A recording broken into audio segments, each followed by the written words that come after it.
Hello friends, आज एक नया टॉपिक लेके आए हैं, न्यायिक सक्रियता। ये जुडिशियल एक्टिविज्म कहलाता है। अगर इसको साधारण भाषा में जानने चाहे तो जज अगर अति सक्रिय हो जाए तो ऐसी स्थिति में न्यायिक सक्रियता कहलाता है। ये सही है या गलत है, इसका अर्थ क्या है, इस चीज़ को समझेंगे। कहाँ शुरुआत हुई और इसके संदर्भ में आशंकाएं क्या हो सकती है, और इसमें जुड़ा हुआ जो पिछला हिस्सा है कि सर्वोच्च न्यायालय मतलब भारत के सुप्रीम कोर्ट का इसके संदर्भ में क्या भूमिका है, इस चीज़ का वर्णन करें। आप लोग बेहद ध्यान से खुद को स्थिर रख के लास्ट तक सुनिए। 10 से 15 मिनट में ये टॉपिक इस तरह क्लियर हो जाएगी कि फिर इसके बारे में आप 4-5 पेज लिख पाएंगे, आप भरोसा रखिए, ठीक है। मगर 10 से 15 मिनट खुद को रोक के रखना है, चाहे कितना भी बोरिंग लगे ये टॉपिक, ठीक। तो सबसे पहले अगर हम इसका आंसर लिखना शुरू करें तो इंट्रो क्या हो सकता है। देखिए, न्यायिक सक्रियता की जो अवधारणा है, न्यायिक सक्रियता की अवधारणा अमेरिका में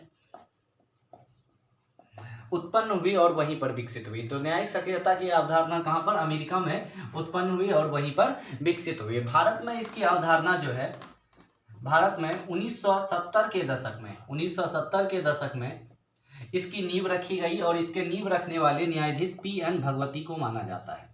किसको? पी.एन. भगवती, कृष्णा अय्यर, इस तरह के कुछ और न्यायाधीश हैं जिसको न्यायिक सक्रियता का जनक भारत में कहा जाता है। तो न्यायिक सक्रियता की अवधारणा अमेरिका में विकसित एवं और वहीं पर उत्पन्न हुई और वहीं पर विकसित हुई। भारत में इसकी अवधारणा 1970 के दशक में नींव रखी गई और इसके नींव रखने वालों में पी.एन. भगवती का नाम मुख्य आता है। अब इसका अर्थ देखते हैं, न्यायिक सक्रियता का क्या अर्थ है। तो अगर आप बोले कि नागरिकों का न्यायिक सक्रियता का अर्थ है, अर्थ लिखकर आप हेडलाइन बनाएंगे, क्या होगा कि नागरिकों का अधिकार का संरक्षण, जो नागरिक है देश के नागरिक के अधिकार का संरक्षण और समाज में न्याय को बढ़ावा देने के लिए न्यायपालिका द्वारा आगे बढ़कर भूमिका लेने की जो प्रथा है, आगे बढ़कर भूमिका लेना ही न्यायिक सक्रियता कहलाता है। तो अर्थ को एक बार लिख देते हैं, आप लोग मेरे साथ लिख लीजिए, ठीक है। क्या लिखेंगे? अर्थ, नागरिकों के अधिकार के संरक्षण के लिए, नागरिकों के अधिकार के संरक्षण के लिए, अधिकार के संरक्षण के लिए तथा समाज में न्याय को बढ़ावा देने के लिए, न्याय को बढ़ावा देने के लिए,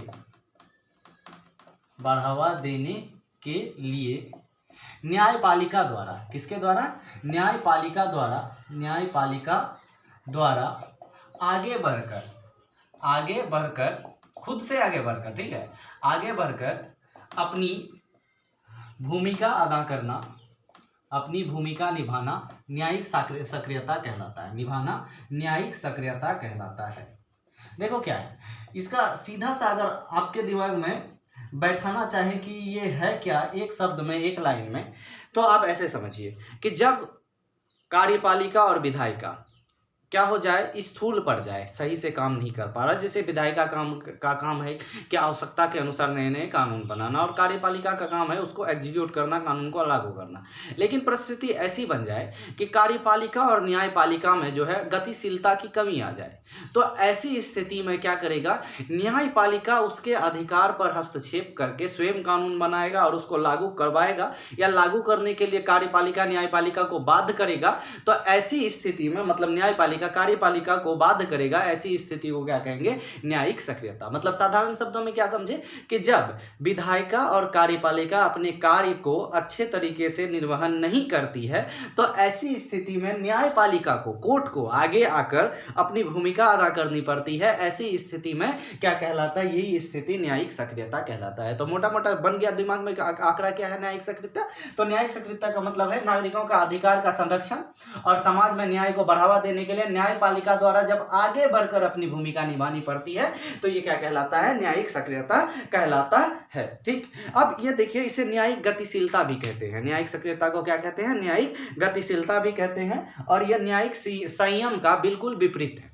न्यायिक संयम मतलब न्याय के लिए आप स्थिर बने हुए हैं, मिलेगा, इसका बिल्कुल विपरीत है। यह न्यायिक गतिशीलता है। तो आप लिखेंगे कि यह न्यायिक गतिशीलता भी कहलाता है और ये न्यायिक संयम के बिल्कुल विपरीत है। अब देखो अन्य परिभाषा, दूसरे शब्दों में अगर कहें तो क्या हो सकता है कि यह न्यायिक शक्ति का प्रयोग का एक तरीका है। न्यायिक शक्ति मतलब किसी को न्याय दिलाने की शक्ति का प्रयोग का एक तरीका है जो न्यायाधीश को सामान्य रूप से चल रहे परंपरागत तरीकों को तोड़कर नए समाज या समाज में हो रहे बदलाव के अनुसार खुद को ढालने को मजबूर करती है या बाध्य करती है। ऐसी स्थिति क्या कहलाता है? न्यायिक सक्रियता कहलाता है। मतलब चल रहे परंपरा के विपरीत समाज में हो रहे बदलाव के अनुसार जब न्यायाधीश अपनी शक्तियों का प्रयोग करता है, चल रहे परंपरा के विपरीत और समाज में हो रहे नए बदलाव के अनुसार जब न्यायाधीश अपनी शक्ति का प्रयोग करता है तो क्या कहलाता है? न्यायिक सक्रियता कहलाता है। मतलब यह पूरे पूर्व के नियम, पहले के नियम से हटकर नया नियम का प्रयोग करना न्यायिक सक्रियता कहलाती है। अब इससे एक चीज आती है जनहित याचिका। आगे लिखेंगे यह जनहित याचिका से जुड़ी हुई है। जनहित याचिका क्या है अभी आप लोगों को पता चल जाएगा। जनहित याचिका से जुड़ी हुई है, या दूसरे शब्दों में कहे तो जनहित याचिका न्यायिक सक्रियता का सबसे लोकप्रिय रूप है। मतलब जनहित याचिका क्या है कि जैसे मान लीजिए कहीं किसी के साथ अत्याचार हो गई है, मान लीजिए कि कोई जो है बच्चा है या कोई बूढ़े माँ बाप है, उस पर बच्चा अत्याचार कर रहा है, सही टाइम पे खाना नहीं दे रहा है, बाहर सुला दे रहा है, ठीक है। तो ऐसी स्थिति में वो बूढ़ा या मजबूर व्यक्ति नहीं जा पा रहा है कोर्ट की हमको न्याय दीजिए। अगर समाज का कोई भी व्यक्ति किसी भी तरह, मीडिया या कोई व्यक्ति या कोई भी अगर कोर्ट तक यह सूचना पहुंचा दे कि यहाँ ये अत्याचार हो रहा है और यह सूचना के आधार पर जो है कोर्ट उसकी सुनवाई कर ले, तो यही क्या कहलाती है? जनहित याचिका कहलाती है। मामला अगर दर्ज कर लिया कोर्ट की भाई यहाँ अत्याचार हो रही, इस पर सुनवाई किया जाएगा, तो ये जनहित याचिका है। मतलब मान लीजिए, अब एक और एग्जांपल से समझिए कि एक बार की बात है कि पटना हाई कोर्ट के जो मुख्य न्यायाधीश साहब संजय करोल साहब थे, वो पूर्णिया आए हुए थे। पूर्णिया से उसको मधुबनी जाना था, मधुबनी यहाँ नहीं, पूर्णिया वाला मधुबनी जिला जाना था। तो ऐसी स्थिति में आप लोगों को अगर कोई गए हैं तो पता होगा रोड कितनी गंदी थी। तो ऐसी स्थिति में जब वो गाड़ी से जा रहे थे तो रोड की जर्जर स्थिति देख के उन्होंने स्वयं से कोर्ट को यानी आदेश दिया सरकार को कि ये सड़क को ठीक किया जाए, ठीक है। तो ये क्या था? ना कोई याचिका दायर किया, ना किसी ने कोई केस की, और न्यायाधीश ने ऑर्डर दे दिया। यही चीज क्या कहलाता है? न्यायिक सक्रियता कहलाता है। तो आप लोगों को समझ में आ गई होगी और लिख भी लिए। चल अब बढ़ते हैं कि न्यायिक सक्रियता का औचित्य क्या है, इसके पीछे का कारण क्या है। न्यायिक सक्रियता का औचित्य क्या है या कारण क्या है, उसके बाद अगले सवाल की अगली भाग पे चलेंगे, ठीक। देखिए, न्यायिक सक्रियता का औचित्य या कारण अगर पूछें तो हम आपको बोलते जाते हैं, आप लिखते चलिए। पहला पॉइंट लिखिए कि कार्यपालिका तथा विधायिका द्वारा अपने अपने कार्यों का निष्पादन नहीं कर पाने की स्थिति में लोगों का संविधान से भरोसा उठ जाती है। ऐसी स्थिति में संविधान का रक्षा करना न्यायालय का काम है। पहला पॉइंट क्या लिखे कि जब कार्यपालिका और विधायिका द्वारा अपने अपने कार्यों का निष्पादन नहीं कर पाती है तो लोगों का संविधान और लोकतंत्र से भरोसा उठ जाती है। ऐसे स्थिति में संविधान का संरक्षण करने का कार्य किसका है? न्यायपालिका का है, ठीक। दूसरा पॉइंट क्या लिखेंगे? जब नागरिक अपने अधिकार और आज़ादी के लिए न्यायपालिका की ओर देखते हैं, भैया हमको अधिकार दिलाओ, आर्टिकल 21 का मेरा हनन हो रहा है, हमको कोई सोने नहीं दे रहा है सही से, प्राणीय दैविक स्वतंत्रता का हनन की जा रही है। तो ऐसी स्थिति में जो है, मतलब जब नागरिक अपने अधिकार के लिए या न्याय के लिए न्यायपालिका की ओर देखती है, तब न्यायपालिका को आगे बढ़ के लोगों की मदद करनी पड़ती है। ये इसका कारण है। पहला कारण क्या लिखे कि कार्यपालिका और विधायिका जब अपने कार्य का पूर्ण दायित्व नहीं निभा सके तो ऐसी स्थिति में न्यायिक सक्रियता हो जाएगी, मतलब कोर्ट को आगे बढ़ना पड़ेगा। दूसरी स्थिति में जब लोग स्वयं कोर्ट की तरफ देखें तो ऐसी स्थिति में कोर्ट को आगे बढ़ के आना पड़ता है।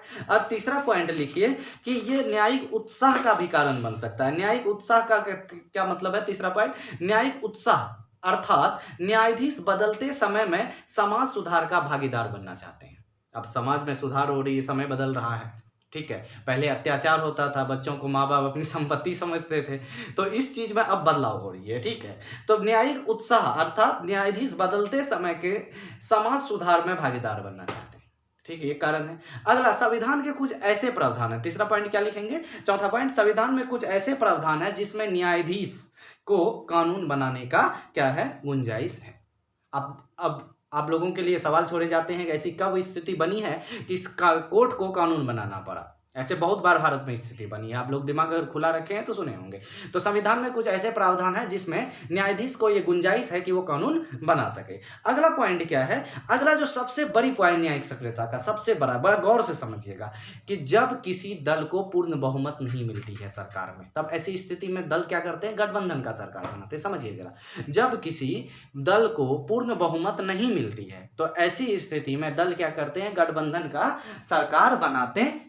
और गठबंधन का सरकार बनाते हैं तो उन्हें वो कभी भी कड़ा फैसला नहीं ले सकता है। जैसे बिहार में भी अभी गठबंधन का सरकार है तो कड़ा फैसला नहीं ले सकता है। अब कड़ा फैसला इसलिए नहीं ले सकता, उन्हें भय होती है कि समाज के किसी वर्ग को इससे ठेस पहुंचेगी और उनका सरकार गिर जाएगा। तो ऐसी स्थिति में न्यायिक सक्रियता आवश्यक हो जाती है। ठीक है, तो क्या बोल रहे हैं कि जब किसी दल को बहुमत नहीं मिला हो और गठबंधन की सरकार बनी हो तो ऐसे में सरकार कठिन निर्णय लेने में असक्षम होती है। अगला है विवेकाधीन शक्तियों का नियंत्रण करने के लिए न्यायिक सक्रियता की जरूरत होती है। जैसे प्रधानमंत्री, मुख्यमंत्री के पास कुछ विवेकाधीन शक्ति होती है, अपनी मन से फैसले ले सकते हैं, उसके लिए उसको नियंत्रित करने के लिए विवेकाधीन शक्तियों की नियंत्रण के लिए न्यायिक सक्रियता की आवश्यकता होती है। तो कुछ पॉइंट एक बार रिकॉल कर दें, क्या क्या लिखा है। पहला पॉइंट आपको क्या लिखाए होंगे, पहला पॉइंट आपको लिखा है हम कि कार्यपालिका तथा विधायिका द्वारा अपने अपने कार्य का निष्पादन नहीं करने से। उसके बाद क्या है कि जनता जब स्वयं अधिकार की रक्षा के लिए कोर्ट की ओर देखने लगे। अगला, न्यायाधीश बदलते समय में समाज सुधार का भागीदार बनना चाहते हैं। और उसके बाद संविधान में ही कुछ ऐसे प्रावधान है जिससे न्यायिक सक्रियता का मतलब कानून बनाने का गुंजाइश न्यायाधीश को दे देता है। फिर क्या बोले कि अगर किसी दल को बहुमत ना मिले तो ऐसी स्थिति में अब विवेकाधीन शक्तियों को नियंत्रित करने के लिए। ठीक है, अब अगला जो एक और महत्वपूर्ण पॉइंट है, ये मानवीय भावनाएं हैं। सोचो जरा, इंसान के अंदर फीलिंग नहीं होती तो कितना अच्छा होता है ना कोई दुख, ना कोई तकलीफ, कोई छोड़ के आ रहा है, जा रहा है, कोई फर्क नहीं पड़ता। तो ये मानवीय भावनाएं ही है जो मनुष्य को शायद कमजोर बना रही है या मजबूत बना रही है, पता नहीं। चलो पॉइंट लिखते हैं। कभी कभी न्यायालय अनजाने में मानवीय प्रवृत्ति के कारण, जैसे लोक लुभावनावाद, कि लोग उसको अच्छा समझे, या मीडिया की सुर्खियां बटोरने के लिए न्यायिक सक्रियता में भाग ले लेते हैं। ठीक है, अब अगला है कि न्यायिक सक्रियता में सुप्रीम कोर्ट की क्या भूमिका है। तो आप हेडलाइन उसके नीचे बनाएंगे। इसके बाद क्या बनाएंगे हेडलाइन, इन सब पॉइंट्स के बाद अगला जो हेडलाइन बनेगा कि सर्वोच्च न्यायालय की क्या इसकी भूमिका है, टिप्पणियां क्या है, सर्वोच्च न्यायालय की टिप्पणियां, न्यायालय की भूमिका या टिप्पणियां जो लिखना है लिखिए। ठीक, अब इसको समझने से पहले एक जस्ट समझिए, एक ना आदमी का नाम सुने होंगे आप, मोंटेस्क्यू। ठीक है, ये आदमी क्या है, ये रूस के एक आदमी है। ठीक है, इन्होंने शक्ति के पृथक्करण का सिद्धांत दिया। इन्होंने एक बुक लिखी है द स्पिरिट ऑफ लॉ, आप लोग पढ़े होंगे, क्लास 9th में इसकी चर्चा हुई है। ठीक है, द स्पिरिट ऑफ लॉ, हम बोलते हैं ना एनसीईआरटी जरूरी है इसी सब के लिए, हमको कैसे पता सब, ये 9th में ही चर्चा हुई है इसकी।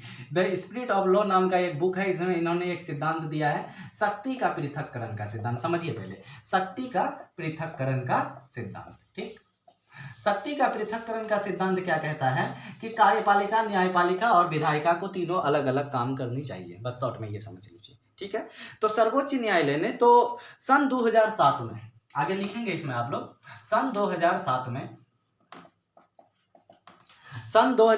में एक मामले में सुनवाई करते हुए, तेजी से लिख लीजिए, गंगा यमुना बह रहा है पसीना का, इतनी गर्मी है, दोपहर को रिकॉर्ड कर रहे हैं।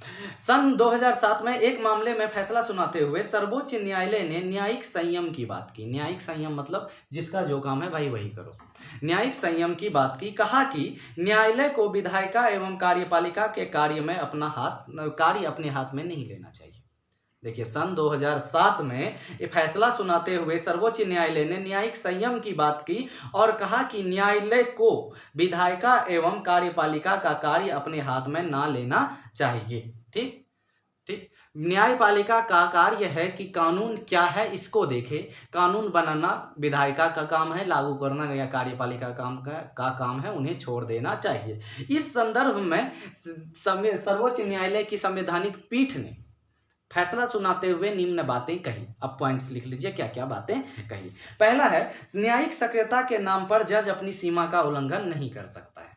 क्या लिखा है कि न्यायिक सक्रियता के नाम पर जज अपनी सीमा का उल्लंघन नहीं कर सकता है, क्योंकि बार बार ये सुनने को आ रहा है कि अनेक जज अपनी सीमा का उल्लंघन करके कार्यपालिका और न्यायपालिका के कार्य को अपने हाथ में लेता है। यह गलत बात है। इतनी बात कही पहला पॉइंट में।